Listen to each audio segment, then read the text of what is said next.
ESP8266. It's a chip you've been hearing the same things about for years. That it uses too much power, that it's outdated, that it's not suitable for battery-powered devices, that it's an idea doomed to fail from the start. Most people accept this without thinking and simply move on to the ESP32. We knew from the beginning that this shouldn't be taken for granted. Yes, ESP8266 has its limitations, but it's still a powerful 32-bit microcontroller. So instead of repeating the usual opinions, we decided to test it in a real-world condition. This is the number that starts it all, 80 microamps. That's the current consumption of our entire module together with the ESP8266 in deep sleep mode in our project. And we are not talking about any exotic setup, a bare ESP8266 chip or laboratory prototype. This is a regular, well-known board, ESP8266 Venus Room 02 BAT, available on the market for many years and easy for anyone to buy. And no, this is not a trick or any marketing gimmick, it's a result of a few simple hardware changes made without adding extra components. In a practice, it's more about removing what simply isn't needed. So why do most battery-powered ESP8266 projects fail? Not because the chip itself isn't suitable, they fail because most ready-made boards were never designed for true deep sleep. Some hardware blocks remain powered even when the processor is asleep. And the wake-up mechanism often causes more problems than benefits.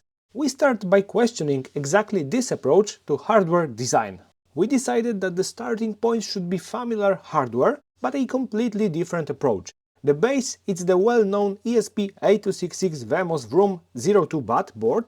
To that we add our ATB Thermo board, and this is where the key difference appears. ATB Thermo is not just another sensor board, it's a model designed from the ground up for ultra-low power consumption.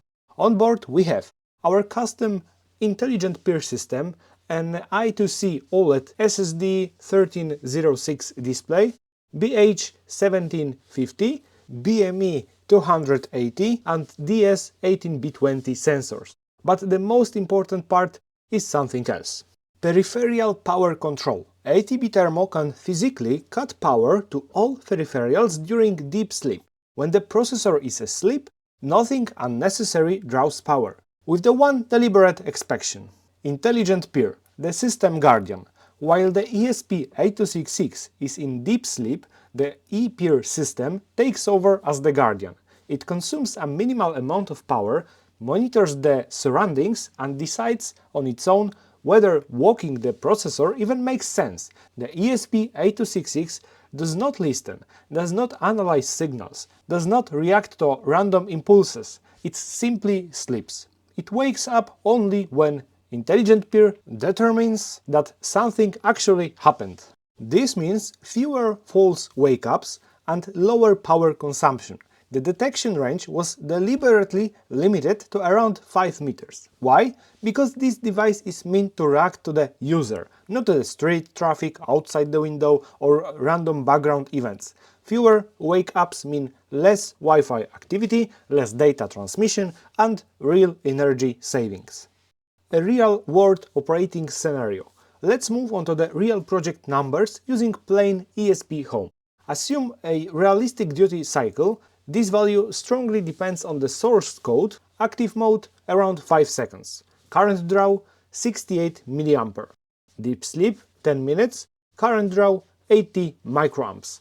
110 microamps when using Intelligent Peer. These are not theoretical values. These are real measured numbers. What does this mean in practice? For a 3000 mAh 18650 battery, the average current consumption in this cycle, without using Intelligent Peer, is around 0.64 mA.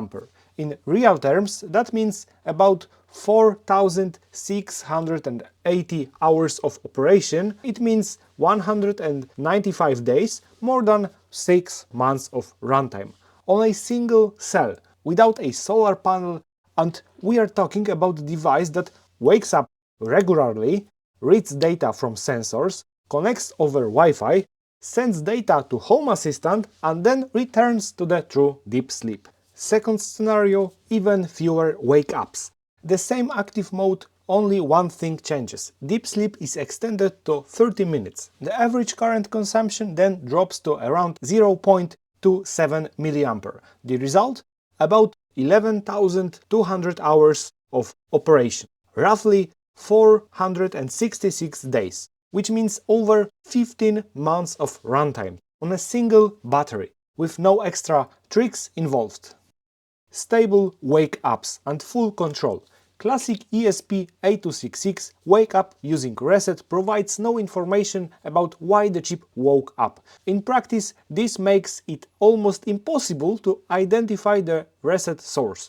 Whether it was the watchdog or a peer trigger, with ATB Thermo it works differently. Thanks to the intelligent peer, there are no restart loops. Wake-ups are stable and repeatable.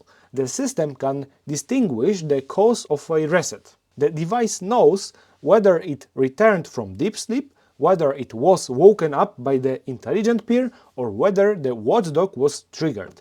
This gives you full control over the startup logic and the entire operating cycle of the device. Project flexibility. ATB Thermo doesn't stop at basic sensors. Thanks to the I2C bus, you can add more sensors, expand the project without breaking the power budget. Because peripheral power is not left to chance, it's hardware controlled. Immortal mode. All the numbers we mentioned, 195 days, 466 days, apply to the operation without any solar support.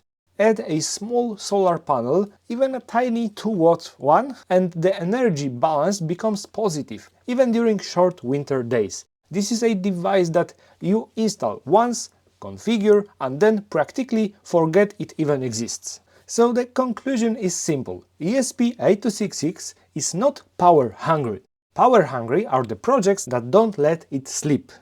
By choosing our solution, at the end of the project you will receive full technical support and complete documentation explaining how to perform the required hardware modifications on the Vemos board. These changes are small, but they do require some basic soldering skill. When you pursue ESP Home Studio together with our project package, you get a fully prepared, ready-to-use design, including all necessary hardware modifications. You will also receive complete schematics, assembly documentation, and everything needed to understand the project in detail. We believe this will give you the confidence and knowledge to apply what you've learned to your own future projects, even on different boards, including those based on ESP32. You will know which components prevent true deep sleep, how to remove or bypass them, and why this matters so much. If you have any questions about our project, the ESP Home Studio program or the ATB Thermo device, feel free to write to us in the comments or send an email to ehs@atnel.pl.